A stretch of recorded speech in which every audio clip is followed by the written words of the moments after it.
Hey everybody, Nick here, and today I got a video for you about this little guy right here. This is the Knafs Company Lander number 2. A very, very interesting little knife, wearing at the moment an incredibly special set of custom scales, custom made for me by a viewer. Oh boy. Don't worry. We're going to take these scales off and install the OG scales as a part of the disassembly process up here ahead. But I figured I'd start off with these on because if I had to be exposed to these, so should you be. But anyways, before I go any further, first off, I gotta let you know that not with these scales. Sorry, I can't look at these scales and be serious. These guys. Sorry, this knife was provided to me by the manufacturer. This knife was actually sent to me without my prior knowledge. I just ended up with a package from Knafs with the Lander 2 in it. But Ben knows the story. In fact, Ben Banters, that is Ben, what is up, guys? Ben has been a fan of the channel and, frankly, just a great person in the industry for a long time. So I've known Ben, and he knows exactly how I work. He knows I'm going to talk about the good, the great, the bad, and the ugly. It might be a gem, it might be junk, and he had no objections when I said some not so amazing things about the OG Lander, right? He knows how I work, but nonetheless, we do have to assume that this is the very best quality controlled one of these guys ever, and I'm doing my best not to let that affect the nature or the quality of my review. While I am disclaiming things, allow me to read to you the letter that came with these scales here. Nick, enclosed you will find my latest prototype. I suspect you might hate it, which will be appropriate. It uses my patent-pending spiked jimping, or sjimping, and if you talk to Ben, tell him I really do feel badly about this. P.S. Sorry for the print quality. My print is acting up, and it made it uglier than intended. Well, Mr. X, you are a gem of a human being, and for this knife's sanity, I'm going to go on ahead and take this guy apart, show you how the knife is constructed overall, and remove these scales and put the originals back on, so I can do a slightly more reasonable review. By the way, I have carried this guy without these scales. Most of my review was on there. I put these on for the memes and then kept them on, well, let's be real here, also for the memes. So what we're going to do is take this little guy apart here. One thing that is actually worth noting is that unlike the original Lander, where the pivot itself was actually sunken around under the scale, so you can remove the scale without removing the pivot, for this guy, the scales are actually, you do need to remove the pivot to swap the scales out. This is not a huge deal, but it does mean you'll have to retension the pivot every time that you, come on, give it up there, every time that you take on or off scales. See, isn't it much more reasonable already? Ay, ay, ay. Some days you check your P.O. box and this happens. It's just wonderful. Anyways, so we'll go on ahead, and what we see here, by the way, are a couple of little details here. We see that this is a sliding bar style lock, right? And one little thing that you're going to notice here are a set of little... Sorry, just hit myself on the skimping. This little set of holes here is basically able to control this pressure of the tent here. Well, and also just of the bar here. If you move this further back, the bar is going to be a little bit more lackadaisical. Oh, God, opening this is terrible. Pushing yourself up against this little thing. Anyways, that's not a commentary on the original design, but that allows you to control the amount of tension that you're putting in there. This set of scales, perhaps mercifully, does not include a pocket clip, because, dude, imagine this in your pocket.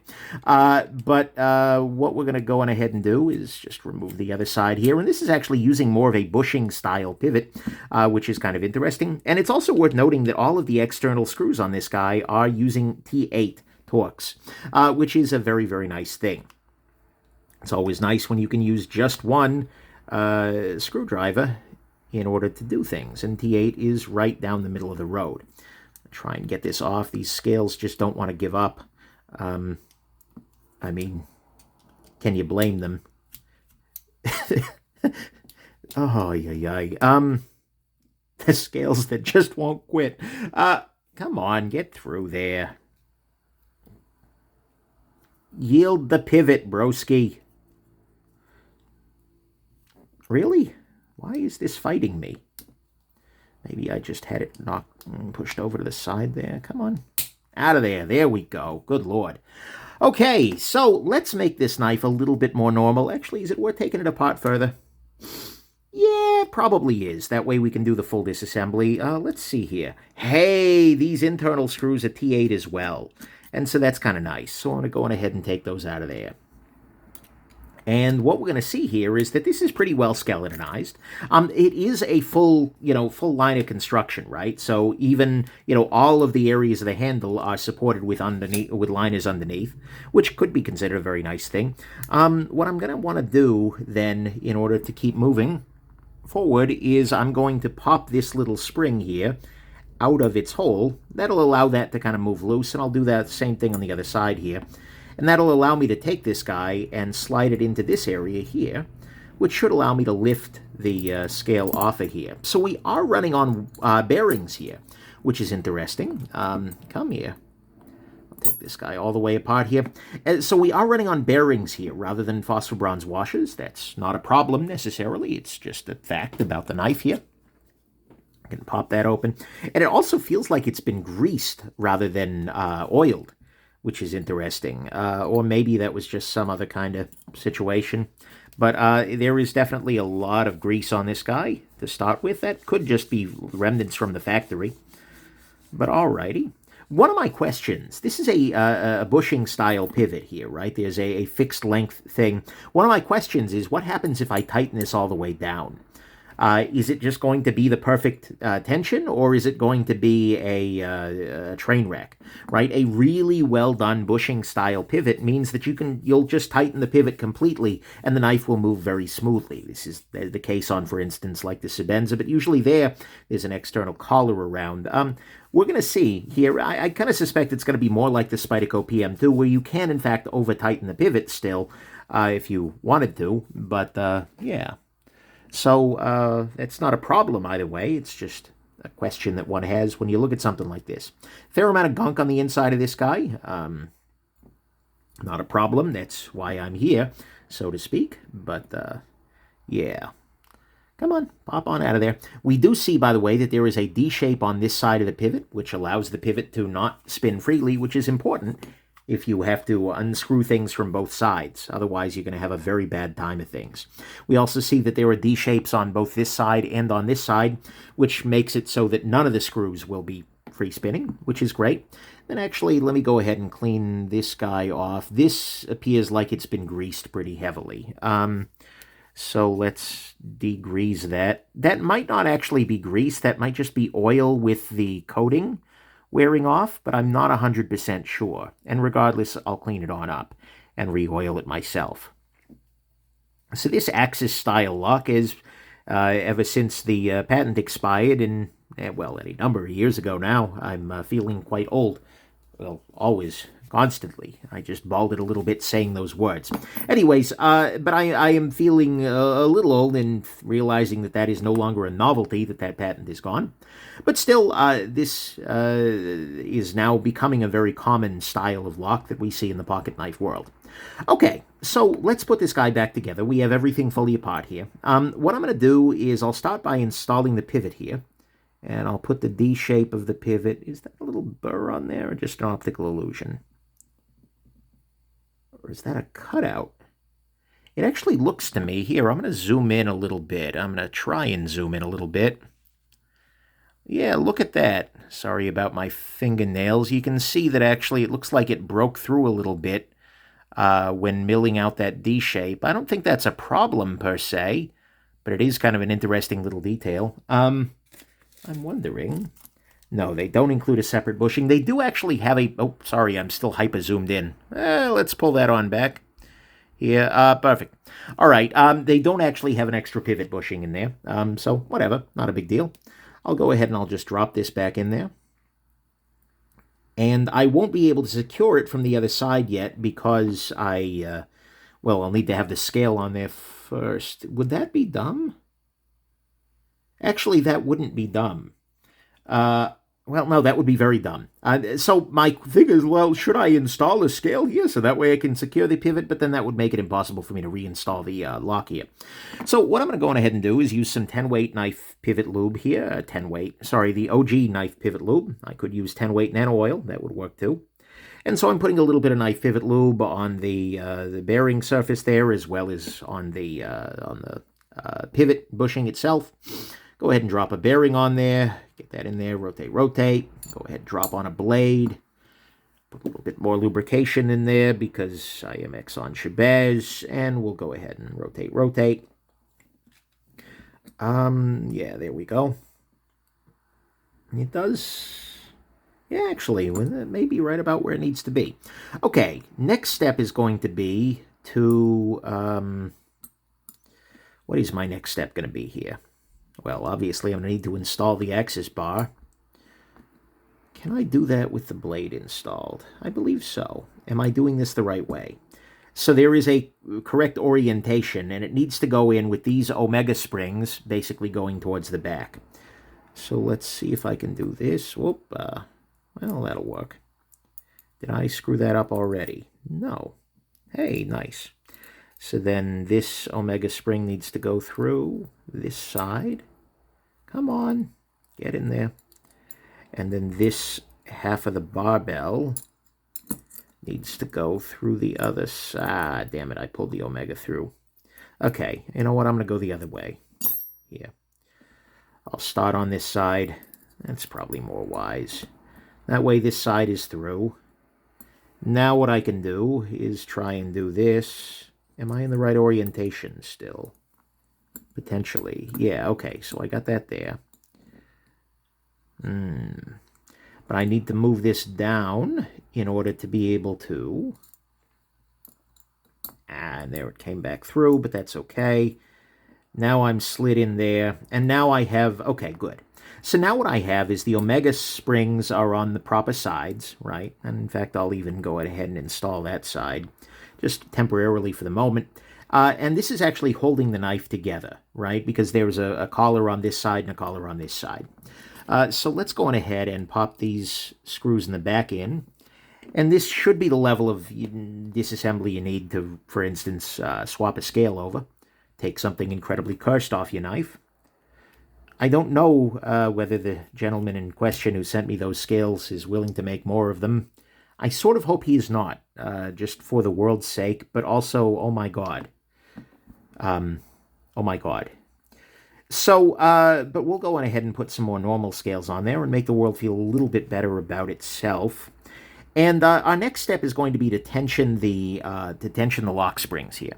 So what I'm going to go on ahead and do, and I'll see if I can zoom in again. I'm playing with the zoom features of a new camera app here.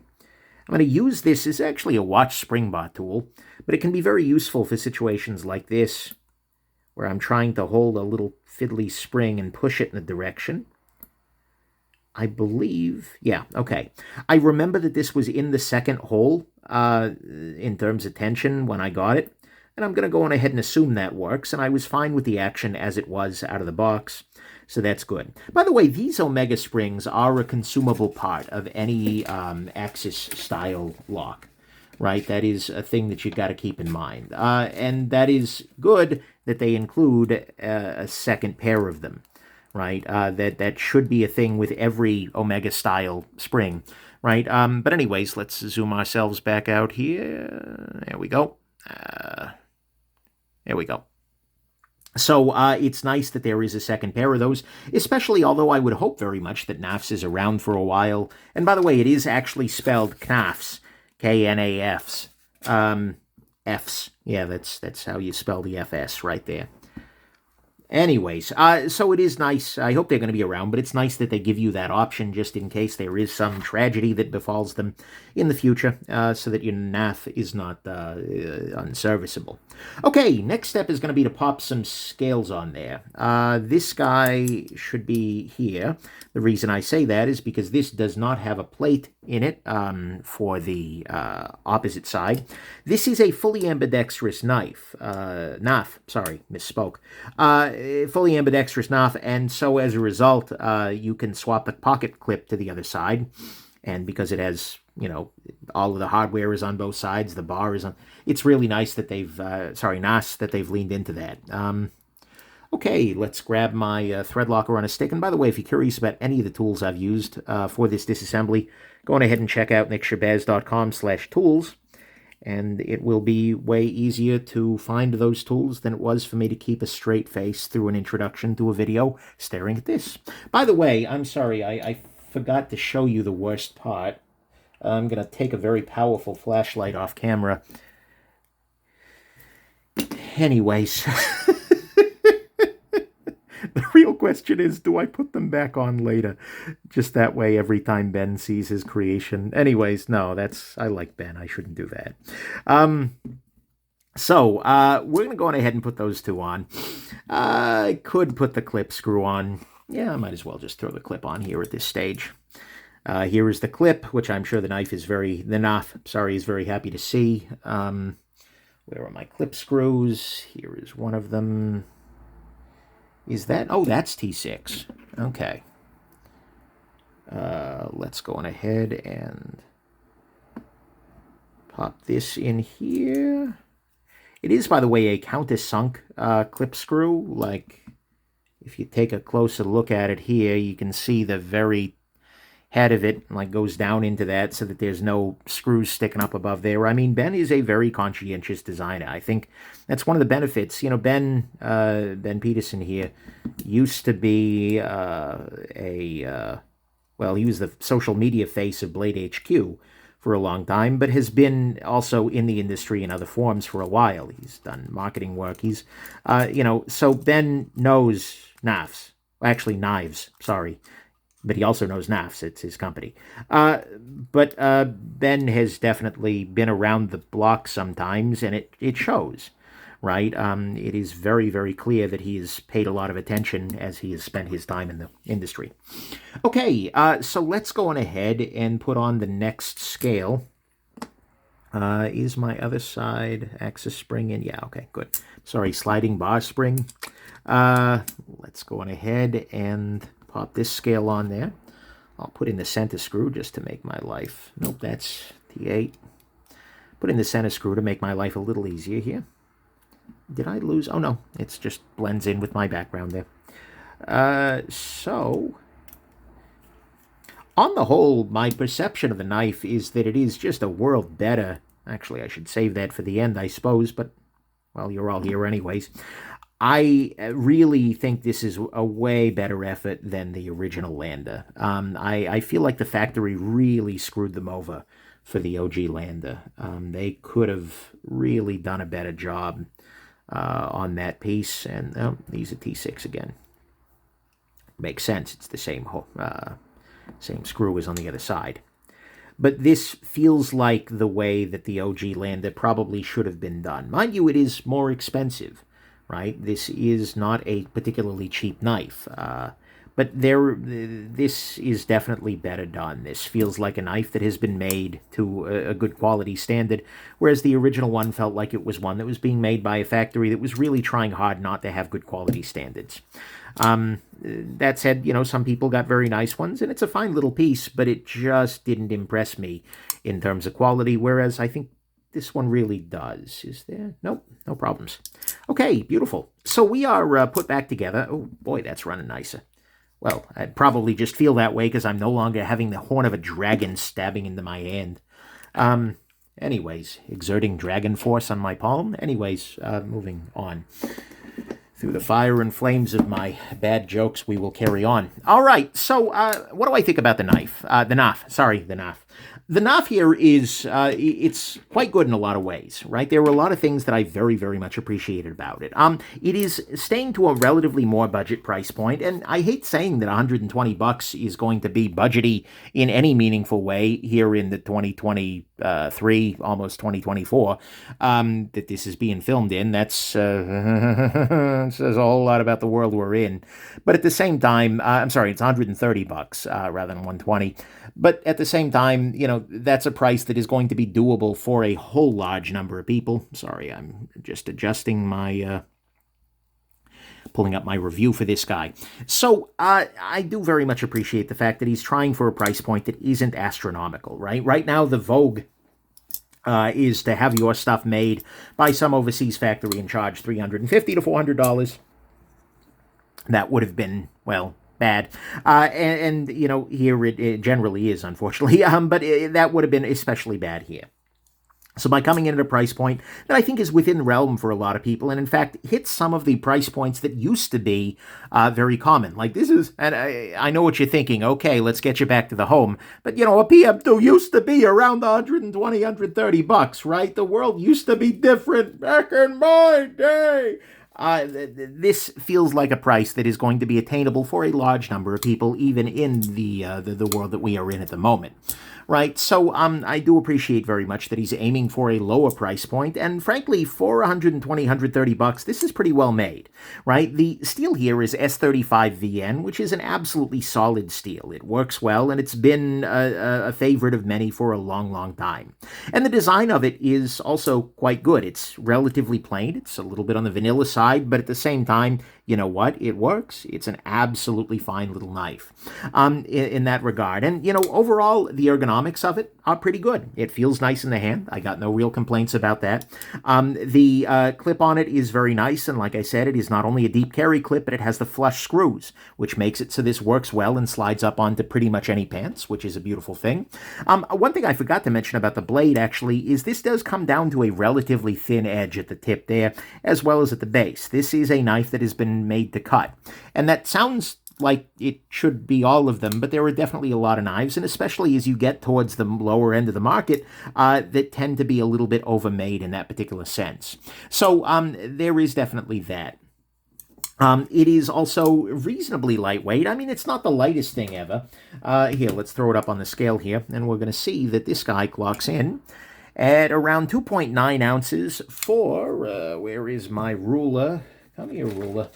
I am all discombobulated. We're going to see that this guy comes in, yeah, just over 3 inches, like 3.25 or so inches. So yeah, that's a reasonably lightweight sort of thing. I do very, very much appreciate the fact that the hardware is included with the purchase. That just came alongside the rest of the knife, and that is an absolutely wonderful thing in case you lose one of these fiddly little screws or something like that. That is spectacular. I'm a little weirded out that it doesn't include all the hardware, like it doesn't have standoffs or a pivot bushing, but at the same time, those are things you probably won't lose, right? They can't fall out of the knife unless everything else falls out first. So not a big deal. And I gotta say, the overall action on it is pretty damn good, right? It is on bearings, right? And so that makes it a little bit easier to do this well. But because it's an Axis-style lock, we see that, well, it flips open very nicely. You can thumb it open very nicely. It is fully ambidextrous because, well, here's the clip, and you can swap it to the other side, and then, you know, all this stuff is on the left side too. So it's going to have such a, you know, a good approach. Some people are going to be able to front flip this. I'm not one of them. But yeah, I think it's mostly meant as a thumb stud sort of thing. But the action on the whole is kind of nice. And then finally, my favorite part of this guy, which is shared actually with its little brother, which, by the way, did I ever do a size comparison? I don't know that I did. Oh, that's right, because it was wearing those those wonderful scales. So we'll go on ahead, and first off, size comparison. Here is the Lander 1. We're going to see this is actually substantially larger. Here it is against the Spyderco Delica. We're going to see that in terms of sharpened blade length, it is markedly larger. Here it is against the Ontario Rat number 2. And we're going to see here that, again, this is around the same size in the handle, a little bit bigger in terms of the blade sharpened blade length, I suppose. And then here it is against the Spyderco PM2, and we're going to see that in terms of sharpened length, we're actually pretty similar to the PM2, with a handle that is markedly smaller. But anyways, my very, very favorite part of this knife is actually these. Not so much these per se. In fact, precisely not these per se, but the fact that you can make scales for this guy any way you would like. Ben has the scales available for you as an STL file. You can download these scales and produce anything you would like with them. And that's brave, right? Knowing that there are people out there who would do something like this, said with all the love. But you know, it is very, very nice that he is not gatekeeping your ability to make accessories for this knife, right? That was something that was Wonderful for the OG lander, and it is something that is a very nice thing here too, right? It produces something that it makes it much easier, not only for DIY scale makers who might buy cool materials and then go home to their little, if they have a little CNC mill or something, just as people do, right? Or even to use their own 3D printers to create, pieces of their own, right? You can do things that are a little less cursed. This is for the OG lander, of course, but you can do all kinds of different scale approaches, which is a really cool thing, right? And given that it's under Creative Commons license, that is great, and that is encouraging a community, right? This knife, in and of itself, is actually, and I think that's one of the big details, or differences, that is, relative to the first one. The first one felt like it was certainly a knife, and the quality was a little bit lacking, but the fact that it had such a platform, right, that it could be swapped around and such, that was really cool. That was a big improvement and made it more interesting. This, I feel like, is actually a decent knife. It's a knife that I could very easily recommend to somebody just as a knife, right? There's a lot to love about this little guy, and I could see this serving somebody very, very well, regardless of whether they want a platform for cool custom scales. But the fact that you can get cool custom scales made for this more readily because the maker is not jealous of their design, and they just say, yeah, go ahead, do whatever you want with it, that's an absolutely wonderful thing. And the fact that members of a forum could get together and all do custom scales, you could do that for your bridal and or groomo party. It's a lovely thing. So to me, that is still the best part, right? The fact that you have what is now a very, very nice knife. This is a solid piece, and you can do this with your own custom scales. That's wonderful. I really do appreciate that. A couple of things on the negative side with it. One of the things that's a little bit troublesome is, unlike the original one, you now have to remove the pivots to install a new set of scales. This isn't the end of any worlds, right? It is just a little bit more turning of a screwdriver. And given that this put back together without any drama whatsoever, it's not a big deal, right? But that it was a difference versus the OG, where you could just unscrew these, lift the old scales on and off without ever getting into the pivot, without ever having to deal with any of that. It's a little step down, but it is definitely a thing. It is also still a little bit on the nose to the TRM approach of scale swapping, right? It's basically the same thing, although, again, TRM has the pivot there, kind of separate and individual there. And so I still do hope that Ben has their enthusiastic consent. Otherwise, a little weird. The other things that I really, honestly, there's not a whole lot that I dislike about this guy. Detent is a little on the weaker side, but that's the case. I'm not doing anything with my hands, by the way. Well, okay, I'm doing lots of stuff with my hands, but my fingers are off of the bar here. And it's very easy to pop open in that sense. So if you are dealing with people who find that to be problematic, well, that might be problematic for you, right? But otherwise, this is solid.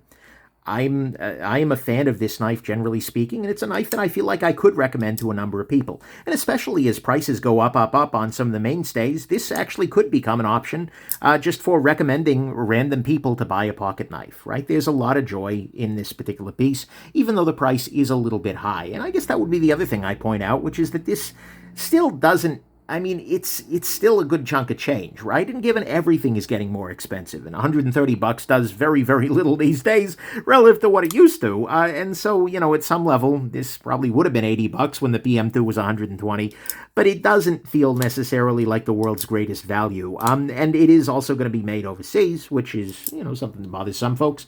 But that is a thing that's out there. So, I don't know. On the bad side, like I said, there's really not that much wrong with it. I kind of do miss the ability to swap the scale without removing the pivot. It would make it so much easier if someday I decided, well, actually, no, never mind, that wouldn't but sorry. That is definitely a little bit of a downside here. And the price, like I said, it feels a little bit on the higher side, but at the same time, looking at the rest of the market, it's not so far off. And given that this also serves as a platform for custom scales, all that kind of stuff, you know what, I can't get too bent out of shape. So I guess that's my final conclusion on this guy. I like this. I think this is a cool little piece. And as much as I didn't feel like the Lander original one was doing a great job, or more specifically, as much as I didn't feel like the factory did a very good job with the original lander, I feel like this is very, very solid. They might have changed factories, they might have just gone out there and read them the Riot Act. I don't know how it worked, but this is a huge improvement, right? The OG lander was not really a knife I ever recommended, except if somebody wanted to make weird custom scales. This is a knife I can recommend in and of itself, and it's a great platform for people to make weird custom scales.